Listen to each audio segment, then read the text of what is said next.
여러분, 우리 오늘 말씀을 함께 살펴보면서 우리 아브라함과 아브라함의 조카 롯을, 특별히 이제 그의 그 선택들을 함께 살펴보면서 오늘 우리도 어떤 선택을 할 것인가 한번 살펴보기를 원합니다. 같이 출발했습니다, 여러분. 아브라함이 갈대아 우르를 출발할 때 그 큰아버지의 그 믿음을 보고 조카도 같이 따라 나갔어요. 그런데 같이 믿음으로 자라지 못했습니다. 이 조카 롯은요, 늘 마음속에 소돔과 세상과 돈과 재정밖에 없었어요. 여러분, 우리가 다 예수 믿게 되었어요. 우리 부모님도 예수를 믿고 할아버지 할머니도 예수를 믿었지만, 그러나 자동으로 구원받는 건 아닙니다, 여러분. 끝까지 이 믿음의 길을 완주하셔야 돼요. 선택이 있을 때마다 세상을 택하지 않고 소돔을 택하지 않고 하나님의 길을 가셔야 돼요. 어렵죠? 여러분, 우리 말이 잘 통하는 한국에 사는 것도 아니고 이민 와서 고생하고 눈치 보고 힘들죠. 어렵고 힘들지만 저희들이 믿음 안에 살면서 우리 마음 안에 항상 하나님을 바라볼 수 있는 그런 믿음이 있어야 돼요.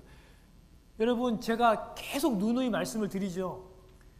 우리가 큐티하면서 말씀 보면서 기도하면서 하나님이 주시는 그 은혜를 발견하지 못하면 여러분, 이 이민의 삶은 계속 고통스러워요.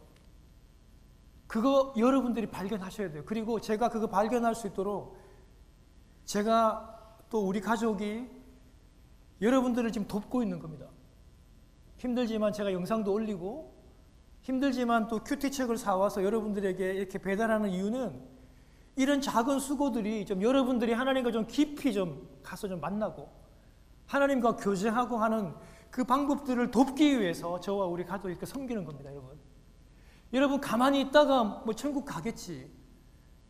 여러분, 구원은요, 하나님께 속해 있기 때문에 그렇게 될 수도 있고 우리 몰라요, 여러분. 오늘 여러분 롯도요, 이렇게 자기 마음대로 살고 소돔만 생각하다가 성경에서 어느 날 사라져요. 오늘부터 사라집니다. 아니, 목사님, 롯의 구원은 어떻게 돼요? 저 모릅니다, 여러분. 제가 어떻게 알아요, 하나님의 구원은? 저 모릅니다. 성경은 그게 중심이 아니에요.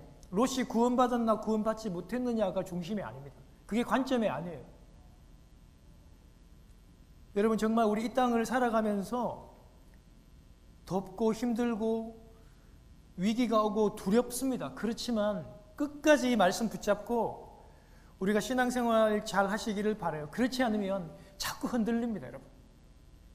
자꾸 다른 거 생각하고 자꾸 세상 쪽으로 생각하고 하다 보면 그쪽으로 결국 빠질 수밖에 없는 것입니다. 오늘 여러분의 선택이 어디로 가든지 간에 꼭 하나님 편에 계셨으면 참 좋겠습니다. 하나님은 반복적으로 범죄하는 자도 건져줍니다. 그리고 계속 기다려주십니다. 그런데 하나님의 그 뜻에 대해서 끝까지 자기의 길을 고수하고 세상과 소돔으로 가는 이런 롯과 같은 사람, 끝까지 그 길을 버리지 않고 세상과 소돔을 택하면 여러분, 그에게는 결국 소망이 없습니다. 기다려주시는 그 하나님, 기회를 주시는 그 하나님을 알아보고 회개하고 다시는 그 길로 가지 않고 돌이키면 아브라함과 같은 사람들입니다. 믿음의 조상이라고 하는 영원히 자손들에게 후손들에게 본받을 그런 존재가 되는 것입니다. 여러분, 75세 아브라함이 하나님의 부름을 받고 응답을 받고 갈대아 땅을 떠날 때 이 조카도 함께 데려왔어요. 조카도 그걸 동의했겠죠, 그죠? 성경에 보면 롯이 유일하게 잘한 행동이 바로 이겁니다. 믿음 있는 큰아버지를 따라서, 삼촌을 따라서 갈대아 우르를 따라서 약속의 땅으로 온 거, 이거 하나 성경에 기록은 되지 않았지만 우리가 유추해 볼 수 있어요. 이거 하나 결정 빼고는 롯이 잘한 게 하나도 없어요. 기회가 주어질 때마다 세상을 택합니다. 기회가 있을 때마다 소돔으로 계속 가까이 갑니다. 하나님의 백성이고 하나님의 그 믿음의 조상의 조카인데도 생각하는 게, 마음의 중심을 두는 것이 온통 소돔이고 온통 세상이에요. 오늘 그 끝을 우리가 보는 거예요, 여러분. 이거를 성경은 반면교사를 삼으라는 거예요. 이거 보고 우리에게 깨달아야 한다고 우리에게 말씀해 주시는 거예요. 반면 아브라함은 어때요? 여러분, 오늘 본문에 아브라함도 실수하잖아요. 아내를 누이라고 속이는 이게 여러분, 창세기 이미 12장에서 한 번 그렇게 속이고 하나님 앞에 크게 혼났습니다. 아내 뺏기고. 그런데 또 두려움이 찾아오니까 지금 믿음의 길을 잘 갔던 아브라함도 다시 이런 반복적인 실수를 범합니다. 우리가 그렇듯이요. 믿음이 뛰어난 사람도 이런 실수를 해요. 그러나 하나님께서 다시 건져주시고 하나님이 다시 살려주었을 때 중요한 거는요, 아브라함이 하나님을 기억하고 다시는 그 길로 가지 않습니다. 이게 회개입니다. 이게 회개라고. 오늘 본문에 입으로 회개하는 모습은 보이지 않습니다. 그러나 아브라함은요, 이제 20장 이후에 이런 실수를, 이런 죄를 다시 반복하지 않습니다. 이 믿음으로 온전하게 서게 돼요. 심지어 100세에 낳은 그 아들조차도 하나님께 칼로 찔러서 번제로 드리는 믿음의 사람으로 그는 서게 되는 것입니다. 여러분, 오늘 우리가 이 롯과 그 롯의 삼촌인 아브라함의 이 대조되는 신앙의 모습을 한편 보겠습니다. 우리가 어떤 길을 따라가야 할지 여러분들이 결정하시기를 바라요. 오늘은 여러분, 제가 읽진 않았지만 제가 여러분 19장 우리 창세기 그 영상으로 제가 그리고 우리 카톡에 띄웠지 않습니까? 창세기 19장 30절부터 38절에 보면 여러분 아시죠? 입에 올리기도 부끄러운 그런 일들을 이 성경에 기록을 해놨습니다. 근친상간의 죄입니다. 성경을 경전이라 그러잖아요. 거룩한 책이라 그러고. 그런데 참 성경이 참 위대한 이유가 세상 사람들한테도 오르내리지 않는 이런 부끄러운 이야기들을요, 이 성경은 기록을 해놨어요. 우리가 잘 알고 있듯이 롯, 아버지 롯과 그 딸들 간의 근친상간의 범죄입니다. 그로 인해서 모압과 암몬 족속의 기원이 밝혀지는 장면입니다.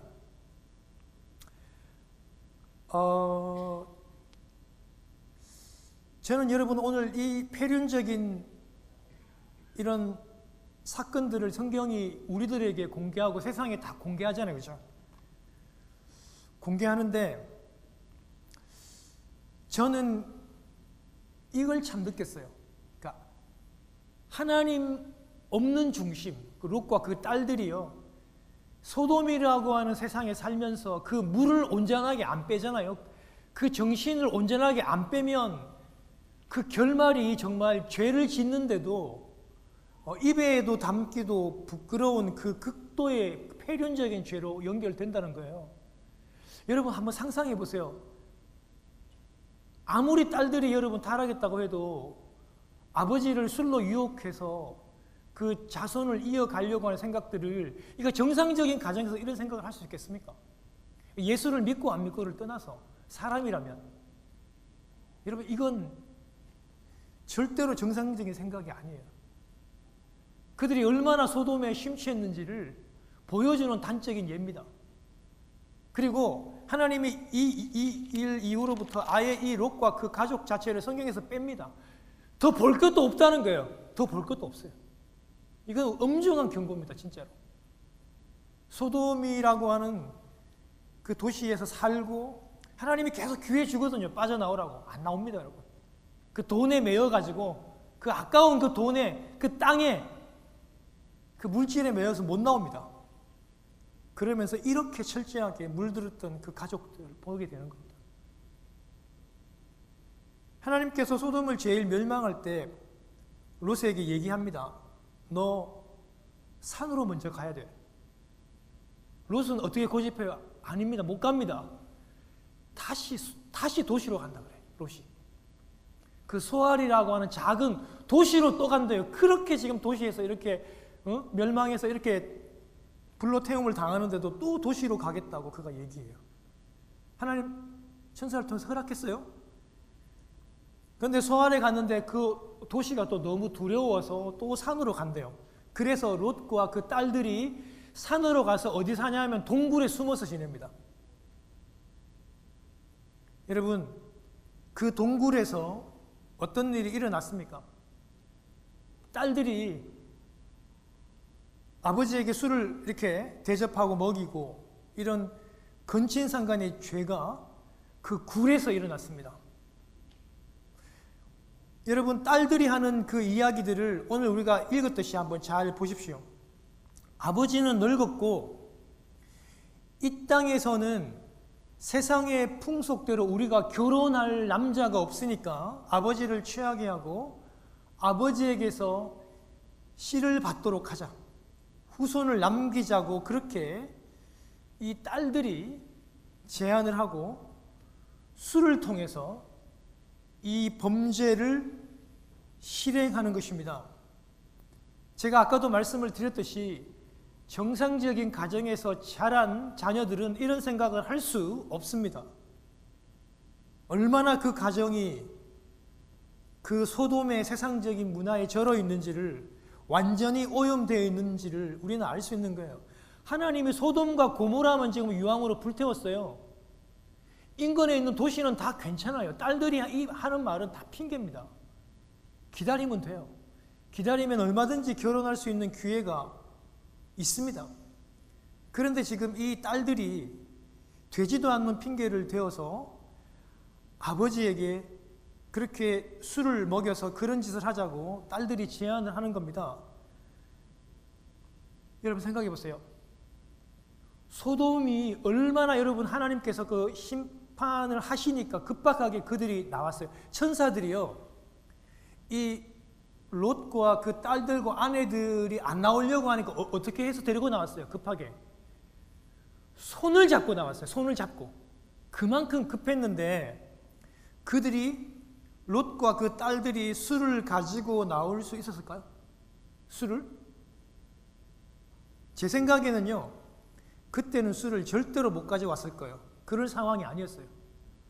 그러면 이 굴에 살면서 이 롯과 이 딸들이 술을 만들었어요. 여러분, 술을 저는 제조를 안 해봤습니다. 그런데 여러분, 술이 하루아침에 만들어져요? 곡식을 거두고 술을 익혀야 돼요. 술이 되려면 최소한의 여러분 이런 엄청난 기간이 필요하다는 거 우리가 상식적으로 알고 있잖아요. 롯과 롯의 딸들이 이런 여러분 범죄를 계획하고 의도했다는 건요, 아주 계획적이라는 거예요. 계획적이라는 거예요. 그걸 위해서 술도 이렇게 만들어서 제조해 두었다는 것이 우리는 밝혀져요. 여러분, 이렇게 여러분 술이라는 게 항상 사탄의 도구로 사용되어져요. 어떤 경우에라도 저는 여러분들에게 말합니다. 술 취하지 마십시오, 여러분. 반드시 그 대가를 치릅니다. 술 먹지도 마십시오. 그리고 술이 있는 자리에 가지 마십시오. 그걸로 인해서 회사에서 불이익을 당하죠? 불이익 당하십시오. 저는 목사로서 그렇게 말씀을 드릴 수 있습니다. 여러분, 술은요, 반드시 술 그 자체로 끝나지 않습니다. 술의 파괴력은 반드시 술을 먹는 그 자리에서 다른 자리로 연결이 돼요. 술 때문에 음란이 이루어지고, 술 때문에 남녀가 부정하게 되어서 가정이 파괴되고, 술 때문에 폭력이 일어나고, 술 때문에 살인이 일어나요. 반드시 사단이 이 도구를 사용하기 때문에 술을 마시는 자리로 가서는 안 돼요. 물론 뭐 회사에서 뭐 회식을 할 때 우리가 뭐 와인 한 잔을 놓고 또 그렇게 하는 그런 문화들이 있다고 제가 우리 아이들을 통해서 저도 듣습니다. 저도 미국의 문화를 들어요. 그렇지만 언제든지 선택할 수 있습니다. 난 와인을 원하지 않는다고. 그러면 원하는 물이나 음료수를 먹을 수 있어요, 여러분. 제가 우리 이 일들을 통해서 이 술이 얼마나 이들을 궁지로 모는지, 여러분 딸들이 한번 생각해 보세요. 딸들이 아버지를 그렇게 술이 취하게 해서 인사불성이 되었잖아요. 딸들이 아닌지, 또 그런 성적인 관계가 오갔는지를, 그래요. 한 번은 그랬다고 한 번 실수로 쳐요. 아버지가 여러분 그 롯이 술이 깨고 다음날 또 같은 일들이 또 발생이 되는데 또 그렇게 술이 취하고 또 그렇게 했어야 되겠습니까?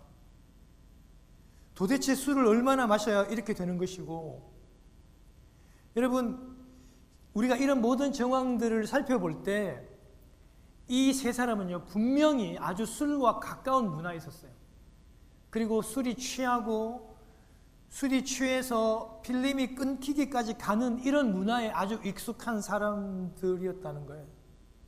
여러분 우리 이런 일들을 통해서 우리가 지금 반면교사로 삼는 것입니다. 술은 절대로 스스로 통제될 수 없어요. 우리 인간들이 통제할 수 없어요. 그 영역은. 그래서 아예 먹지 않는 것이고 우리가 아예 가지 않는 것입니다. 여러분 저는 이 본문을 보면서 어떤 생각이 들었냐면요, 롯이 그리고 그 딸들이 이 술의 문제로 인해서 이 근친상간의 문제까지 연결이 되고 아주 불미스러운 죄의 문제가 일어났잖아요.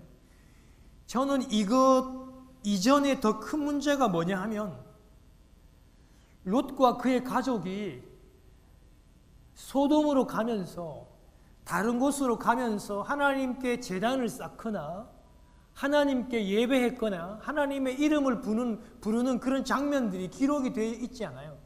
한 군데도 없습니다. 한 군데도. 그런데 아브라함은 어떻습니까? 갈대아 우르에서 가나안 땅에 들어올 때마다, 그리고 아브라함은 자리를 옮길 때마다 하나님을 찾고 하나님을 부르고 하나님께 계속 기도하는 장면이 나옵니다. 저는 롯과 아브라함의 근본적인 차이가 이런 차이라고 생각합니다. 자리를 옮길 때마다, 이사할 때마다 두렵죠. 왜냐하면 이방인들이 새로운 땅에 들어왔으니까 텃세도 부리고 공격할 수 있고, 왜냐하면 당시에는 유목민이잖아요. 내 풀을 다른 사람 목자가 들어와서 풀을 뜯어먹으면 나는 망하는 거거든요. 엄청 텃세가 심해요. 함부로 못 들어갑니다. 큰일 납니다. 두렵죠. 그럴 때마다 삼촌 아브라함은요 하나님을 찾고 하나님의 이름을 부르고 늘 예배했어요. 그런데 롯은 그런 기록들이 전혀 발견되지 않습니다. 심지어 롯은요 이 소돔에서 극적으로 구원받았을 때조차도 그런 기록이 없어요. 뭐 감사했다, 하나님을 제단을 쌓았다, 하나님의 이름을 불렀다, 기도했다, 그런 내용들이 전혀 없습니다. 만일 롯이 하나님을 부르고 하나님을 찬양하고 하나님을 예배했다면 그들의 굴은요 흉악한 음란의 그런 소굴이 아니라 예배에 그리고 은밀한 기도의 골방이 되었을 것입니다. 이런 게 우리는 너무 안타깝고 우리에게 중요한 교훈을 준다는 것입니다. 이렇게 하나님을 선택하지 않고 소돔을 선택하고 세상의 중심에 있었던 롯의 결과가 어떻게 되었을까요?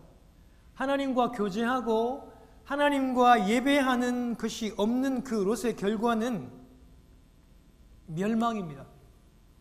그리고 세상에서 그 모아두었던 모든 돈, 재산, 양, 땅, 재판관이라고 하는 이런 권력 다 잃어버립니다.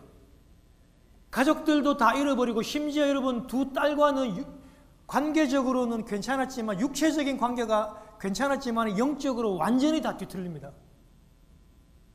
제가 아까 말씀을 드렸잖아요. 입에 올리기도 부끄러운 여러분 그 근친상간의 죄, 그 친딸과의 관계 속에서 태어난 첫째 아이가 모압의 모압, 그리고 암몬이잖아요. 그런데 여러분 이들의 이름을 보면 우리는 더 실망해요. 여러분 모압이라고 하는 뜻이 뭐냐면요, 내 아버지로부터라는 뜻이에요. 내 친아버지로부터 너를 낳았다는 거예요. 여러분 이 아이를 이 이름을 부를 때마다 이 범죄가 생각이 나잖아요. 여러분 이 둘째 아들이 베남미 암몬인데요. 내 아버지의 아들이라는 뜻입니다. 이게 말이 돼요, 여러분? 이 아이를 부를 때마다 이런 죄악들이 드러나게 되는 거예요. 신명기 23장 3절에 보면 하나님께서 모압과 이 암몬은 영원히 여호와의 총에 하나님의 백성이 못 들어온다고 선을 딱 긋습니다. 하나님이 그들을 버립니다. 영원히 모압과 암몬, 이 근친상간에서 태어난 이 아이들은 여호와의 총에 못 들어온다. 하나님 버립니다. 딱 못을 박습니다. 죄의 결과가 하나님과 교제가 단절된 세상에 갔으나 그 세상만 바라보고 살아가고 하나님과의 교제가 단절된 이 롯과 그의 가족의 최후가 이와 같이 비참합니다. 하나님으로부터 그와 그 가족과 그 모든 후손들이 한 아버지의 범죄로부터 이런 결과가 생긴다는 거예요. 그 책임 어떻게 지시려고요? 여러분 이거를 갖다가 우리가 교훈 삼아야 돼요. 반면교사를 삼아야 돼요. 그래서 이 말씀이 이렇게도 부끄러운데 이렇게도 창피한데 이렇게도 입에도 올리기 어려운 말인데도 이 말씀을 기록해 놨다고요. 이 거룩한 성경 가운데. 아시겠죠, 여러분? 그만큼 우리 이 부모의 역할들이 중요한 것입니다. 한 민족, 두 민족 자체가 완전히 끝날 수도 있는 그런 상황이에요. 지금 롯은 위험에 처해질 때마다 하나님의 구원의 손길을 다 느꼈어요. 하나님이 계속 구해주거든요. 포로로 잡혀가면 아브라함을 통해서 또 구해오게 하고, 또 소돔에서 다 유황불에 불탈 때도 천사를 보내서 손을 붙잡아서 끌어내잖아요. 그런데도 그는 그의 마음은 소돔을 떠나지 않고 여전히 이 굴에서도 소돔에 머물러 있었던 것입니다. 그러므로 롯은요, 소돔에서부터 지금 동굴에 이르기까지 모았던 모든 재산들, 가족들 다 잃었죠. 아내, 사위들 잃었죠. 두 딸들도 완전히 영적으로 관계가 뒤틀렸죠. 그로 인해 나타났던 모든 자손들, 여호와의 총에 들어오지 못하는 다 버림을 받았죠. 사랑하는 여러분, 이 사건을 계기로 이 롯과 이 딸들은 성경에서 완전히 사라집니다. 이제 성경은 우리에게 충고하고 경고합니다. 롯과 그 가족의 그 이후의 삶은 돌아볼 필요도 없다는 겁니다. 무서운 경고입니다. 그러나 반면 우리가 오늘 보았던 본문 20장 아브라함은 어떻습니까? 그도 실수합니다. 예전에 했던 일들을 정말 데자뷰처럼 똑같이 실수해요. 반복합니다. 죄를 범합니다. 거짓말로 남을 속이고 그와 그 모든 백성을 하나님의 손에 죽게 만드는 그런 범죄를 해요. 위험한 가나안 지역에 가서 자기와 가족이 살아야겠으니 내가 아내를 누이라고 부르겠다고 둘이서 입을 맞추고 거기 계시는 모든 거민들한테 그렇게 소문을 다 냅니다. 아내를 보고 사례를 보고 이는 내 누이라고 그렇게 예전에 12장에서 애굽에서도 그랬고 바로왕에서도 그랬고 오늘 지금 그랄에서 아비멜렉과 이 블레셋 민족에게도 똑같이 그런 죄를 범하고 있습니다. 왜 그랬을까요? 아브라함이 여러분 왜 이렇게 했을까요? 아브라함은요 지금 헤브론을 떠나서 지금 그랄이라고 하는 곳으로 가요. 이건 제 생각입니다. 아마도 이 목축을 하는 사람이기 때문에 그 양들의 그 꼴을 먹어야 되기 때문에 아마 이런 이동을 했을 것이라고 생각이 됩니다. 그렇지만은 또 영적으로 보면 이 헤브론이라고 하는 이 지명의 뜻 자체가 하나님과 교제 사귐이라고 하는 뜻이거든요. 그리고 이 그랄이라고 하는 뜻은요 이방의 대표 땅인 블레셋 땅이에요. 그 골리앗도 나오고 했던 그 그런데 여러분, 이 그랄이라고 하는 땅이 이 욕망이고 기복이라고 하는 그런 뜻이거든요. 아마도 하나님께서 아브라함이 이 헤브론을 떠나지 않고 그곳에서 있었어도 하나님께서는 분명히 살 길을 주셨을 텐데, 아브라함은 풀이 있는 지역으로 자리를 옮겨야 했던 것처럼 보입니다. 그러면서 아브라함이 그랄로 가면서 아내를 누이라고 그렇게 속이고 소개했던 것입니다. 근본적인 거는요, 두려움 때문입니다. 두려움. 왜 두려울까요, 여러분? 하나님을 믿는 저와 여러분들이 왜 이렇게 두려울까요, 우리가? 그 답은 한 가지입니다. 하나님을 더 온전히 믿지 않기 때문입니다.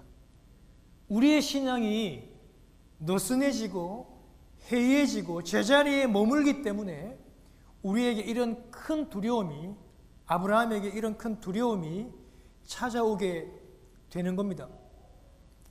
여러분, 애굽에서 일어났던 것처럼 똑같아요.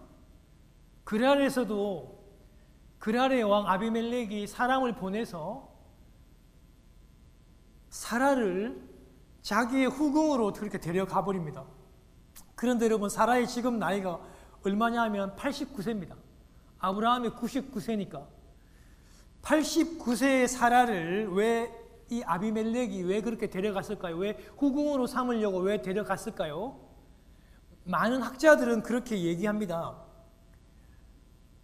사라의 그 아름다움 때문이라기보다는 89세입니다, 여러분. 그 아브라함이 이미 벌써 그 굉장히 큰 부를 가졌고, 벌써 여러분 한 15년 전에도 그 가정에서만 군사들이 318명이 있을 정도로, 그 남자 젊은 종들이 그 정도 있을 정도로 아브라함은 굉장히 큰 부자이고 영향력이 있고, 그리고 나름대로 재력이 있었기 때문에 이 모든 것을 고려해서 아비멜렉 왕이 사라를 후궁으로 데려감으로 정략 결혼을 하려고 그렇게 데려갔을 것이라고 보는 것입니다. 사랑하는 성도 여러분, 이 사건들을 통해서 하나님께서 지금 계속해서 아브라함이 예전에 했던 것을 그대로 답습하고 반복하는 일들을 보게 돼요. 14년 전에도 아브라함이 그와 같은 범죄를 애굽으로 내려갔을 때도 동일하게 했다고 말씀을 드렸지 않습니까? 그리고 지금도 또 이렇게 하는 이유는 두려움 때문이라고 제가 말씀을 드렸습니다. 그런데 아브라함은요, 사실은 두려움이 사실은 없는 사람이에요. 왜냐하면 자기가 집에서 길러왔던 318명으로 그 북쪽에 있는 5개 연합국하고도 싸우러 나갔잖아요. 그거는 완전히 자살행위거든요. 그럼에도 불구하고 그 롯을 구해오려고 하나님을 믿고 담대하게 전쟁하고 그 롯을 데려오거든요. 사실은 아브라함은 어떤 면에서 보면 굉장히 용감한 사람이에요. 그런데 이렇게 두려워하는 이유는 그의 믿음이 방심을 타고 느슨해졌고, 영적인 교만과 영적인 자만이 그 가운데 이미 찾아왔던 것입니다. 지금 아브라함이 어쩌면 믿음의 최절정기에 있어요. 한번 보세요, 여러분. 아브라함이 자기에게 찾아온 하나님을 알아봤잖아요. 그리고 하나님께 음식을 대접했죠. 하나님과 교제했죠. 그리고 하나님께서 친구처럼 여겨서 그 소돔과 고모라의 모든 멸망할 계획들을 다 가르쳐 줄 정도로 하나님과 아브라함의 관계들이 아주 친밀했어요. 최절정기를 누렸습니다. 최절정기를 누릴 이때가 어쩌면 영적인 교만이 틈타고 들어올 가장 큰 기회라는 거예요. 누구보다도 하나님과 친밀했지만, 영적인 최절정기에 있었지만 그는 영적으로 교만했고 자만했던 것 같아요. 그래서 그는 스스로 하나님의 도움 없이 기도하지 않고 스스로 살 수 있다고 결정하고 그 목초지를 헤브론에서 그랄로 아마 그렇게 하나님의 동의 없이 옮긴 것 같습니다. 여러분, 다윗이 어땠습니까? 모든 고통으로부터 위협으로부터 해방이 되고 왕이 되었을 때 여러분, 그 밧세바라고 하는 그 여인에게 접근해서 그를 성적으로 범합니다. 그리고 그의 남편을 죽입니다. 그때가 다윗 왕이고 최절정의 권력 기때입니다. 솔로몬이 어떻습니까, 여러분? 그가 여러분 최고의 그 전성기 때 솔로몬 성전도 짓죠. 솔로몬의 지혜를 드리려고 전 세계에 있는 많은 나라들이 선물을 들고 그를 찾아올 때입니다. 그때 그가 어떤 실수를 하죠? 처첩을 1000명이나 거느리고 그 처첩의 우상들을 섬기는 범죄를 하게 됩니다. 여러분, 기억하셔야 돼요. 우리 인생의 영적인 최절정기에 있을 때도 우리는 흔들림 없이 더 하나님을 바로 알고 섬기는 사람이 되어야 된다는 거, 여러분 꼭 잊지 않아야 됩니다. 여러분, 3절부터 9절에 하나님께서 그 밤에 꿈으로 이 아비멜렉에게 개입을 하십니다. 여러분 잘 보세요. 하나님께서 왜 이렇게 급하게 직접적으로 개입을 하시는가? 하나님께서 뭐라고 약속했습니까? 내가 아브라함에게 너에게 약속의 자손을 줄 것이고 그 약속의 자손으로부터 그리스도를 준다고 하나님이 약속했거든요. 아브라함 너와 사레를 통해서 내가 반드시 너 사레의 몸에서 아브라함 너를 통해서 약속의 자녀를 주는데, 이 중간에 파라오 왕이라든지 아비멜렉과의 육체적인 여러분 성적인 결합이 있게 되면 이건 정말 구원사에서 큰 여러분 위기와 오점을 남기게 돼요. 하나님께서 꿈으로 직접적으로 개입을 하십니다. 첫 마디가 뭐냐면요, 아비멜렉 너 죽는다, 너 죽어, 이렇게 하나님께서 강하게 얘기해요. 남편이 있는 여자를 데려왔으니 너는 죽는다, 이렇게 얘기해요. 하나님 굉장히 강력하게 얘기합니다. 여인에게 이렇게 얘기하니까 아비멜렉이 억울하잖아요. 억울해서 저 여인을 가까이 하지 않았습니다. 하나님은 의로운데 죄 없는 그런 의로운 민족을, 그 의로운 사람을 그렇게도 죽이십니까? 이렇게 지금 항변을 해요. 되묻고 있어요. 자신이 이 사라라고 하는 여인을 데려왔지만 아무 일이 없었다라고 하면서 자신은 떳떳하다고 그렇게 얘기합니다. 하나님께서 얘기하죠. 여인을 남편에게 돌려보내라. 그리고 그 아브라함이 선지자니까 그가 너희들을 위해서 기도할 건데 그 기도를 받아라고 말씀하시면서 또 한 번 더 마지막에 그렇게 얘기해요. 만약에 안 돌려보내면 너도 죽고 너희 모든 민족도 다 죽을 줄 알아라고 그렇게 하나님이 엄청나게 강력하게 급하게 그렇게 말씀해요. 다음날 여러분, 이 그랄 왕 아비멜렉이요, 신하들을 다 불러 모으고 그 얘기를 했고 다 두려워 떱니다. 그리고 아브라함을 불러가지고 9절에 보면 아브라함을 불러서, 우리말 성경은 9절에 보면요 아주 부드럽게 이렇게 얘기해요. 불러서 그에게 이르되, 이렇게 표현되어 있죠. 여러분, 원문은 그렇지 않습니다. 원문은요 불러가지고 호되게 꾸짖습니다. 쓰는 단어가 이렇게 신문하고 취조할 때 쓰는 단어입니다. 뉘앙스가 완전히 틀려요. 도대체 너가 우리에게 무슨 짓을 했느냐, 이런 의미예요. 내가 너에게 무슨 죄를 지었길래 네가 이렇게 하냐? 너와 내 사이에 이 큰 죄를 왜 끌어들였느냐? 너는 내게 해서는 안 될 일을 했다. 여러분 알겠죠? 왜냐하면 자신과 자기의 모든 민족이 하나님께 다 죽을 뻔했기 때문에 이렇게 지금 아브라함을 꾸짖고 질책하고 있습니다. 성도 여러분, 하나님의 사람이, 성도가, 목사가 범죄하면 이렇게 세상 사람들에게 질책을 받습니다. 오늘날 교회가 실제로 그렇습니다. 오늘날 이 목사들이 지금 한국에서 미국에서 그리고 성도들이 세상으로부터 죄를 지적받고 꾸지름 당하는 세상이 되었습니다. 이제 더 이상 목사가, 교회가 세상을 꾸짖지 못하는 시대가 왔습니다. 여러분, 지금 요즘 모르는 일이 없이 매스컴에 다 공개가 되잖아요. 존경받는 목사님들이 교회를 떠나면서 수십억씩, 수십억, 여러분, 그런 돈을 달라고 교회 요청하고 교회가 돈이 없으니까 은행에 빚을 내서 그 목사님에게 주는 시대가 되었으니, 여러분, 그 목사가 어떻게 교인들과 여러분 이 세상을 향해서 꾸짖을 수 있겠습니까? 여러분, 여러분 가수 김장훈 씨라고 아시죠?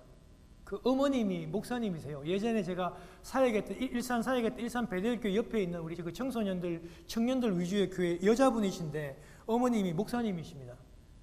근데 여러분, 이 가수 김장훈 씨가 지금까지 살아오면서 자기 집 한 칸도 없더라고요. 그리고 돈이 부족해서 이렇게 돈이 빌릴 만큼 가난하게 사는데, 그가 이 청년들, 밥 못 먹는 청년들하고 이 불우한 여러분이 중고등 학생을 위해서 돈을요 한 200억 이상을 기부했더라고요. 근데 놀랍게도 세상이 이 사람을 알아보더라고요. 그래가지고 진짜 막 노래 부르는 거 보면 막 괴상하게 이상하게 부르거든요. 그런데도 세상에 여러분 이 가수를 얼마나 좋아하는지 몰라요. 가는 데마다 환호해요. 왜 그럴까요? 자기는요, 여러분, 빚을 내서 살아요. 수천만 원짜리 전세에 사는데 수백억을 이렇게 가난한 사람들을 위해서 기부하더라고요. 그런데 여러분, 목사는요, 대형교회 목사는 교회를 떠나면서 그 교회에다가 내가 전별하니 전별금을 수십억, 수백억을 내어놓으라고 하는 시대니, 어찌 교회가, 어찌 목사가 세상을 향해서 그 죄에 대해서 꾸짖을 수 있겠습니까? 그런 시대가 되었습니다, 여러분. 오늘날 세상은 더 이상 목사를 존경하지 않습니다. 죄송합니다, 여러분. 오늘날 세상은 더 이상 교회를 존경하지 않습니다. 그래서 우리가 더 겸손해야 되고 우리가 더 하나님께 나아가야 하겠습니다. 여러분, 지금까지 창세기를 보면서 아브라함 하나님을 의지하고 하나님을 알아도 보고 그리고 실제로 하나님께 믿음으로 행동했잖아요. 그런 부분도 있었는데 오늘처럼 반복되는 이런 실수도 했습니다. 위험 앞에서, 두려움 앞에서 그는 거짓말로 상대를 속이고 상대 백성과 그를 죽음에 밀어넣는 그런 큰 거짓말을 했습니다. 그런데 여러분, 제가 이 본문을 좀 살펴보면서 보니까 아브라함이 회개하는 장면이 안 나오더라고요, 여러분. 이런 죄를 범했는데 그는 막 계속 핑계를 대요. 원래 이 아내가 자기의 친척이었다. 우리가 원래부터 그렇게 하기로 했다. 이렇게 하면서 똑같은 핑계를 또 대고 있더라고요. 저는 이렇게 생각해서 좀 이상한데? 왜 그는 회개하지 않지? 그럼 이렇게 넘어가도 되나? 이런 생각이 들었습니다. 그런데 우리가 좀 더 성경을 주의 있게 살펴보면 아브라함은요, 입으로 회개하는 장면은 안 나옵니다. 그렇지만 이 일 이후로 다시는 이 죄를 반복하지 않습니다. 그래서 저는 아브라함이 진정한 회개를 했다고 생각하고 다시는 그 길로 돌이키지 않는 그것이 참 회개라는 것을 저는 알게 되고 깨닫게 되었습니다. 아브라함이 지금 이제 그랄에 살아요. 헤브론을 떠나서 이런 욕망의 땅 그랄에 살지만 아브라함은 이 땅에 살면서도 헤브론의 그 하나님, 교제의 하나님을 늘 기억하며 함께 산다는 것이었습니다. 여러분, 우리가 그렇잖아요. 우리가 이 땅에 안 살 수 있습니까? 예수 안 믿는 사람들하고 똑같이 섞여 살잖아요. 그렇지만 우리는 우리의 중심은 늘 하나님께 두면서 계속해서 이 길을 걸어야 된다는 것을 우리는 꼭 기억해야만 하는 것입니다. 사랑하는 성도 여러분, 사실 아브라함은 생업 때문에 헤브론을 떠나 그랄에 살았지만 그 중심은 이제 늘 헤브론에 있는 그 교제 하나님과 함께 했다는 것을 여러분 꼭 기억하시기를 바랍니다. 우리들도 이 땅에 살면서 이 땅의 사람들과 함께 어울려 직장생활하고 함께 사업하고 함께 어울려 지내지만 우리의 중심만큼은 늘 하나님께 두고 이 길을 걸어가야 된다는 것을 여러분 꼭 기억하시기를 바랍니다. 성도 여러분, 다시 한 번 더 이 롯의 모습을 기억하면서 설교를 마칩니다. 하나님은 세상에 있는 사람들에게 반드시 경고합니다.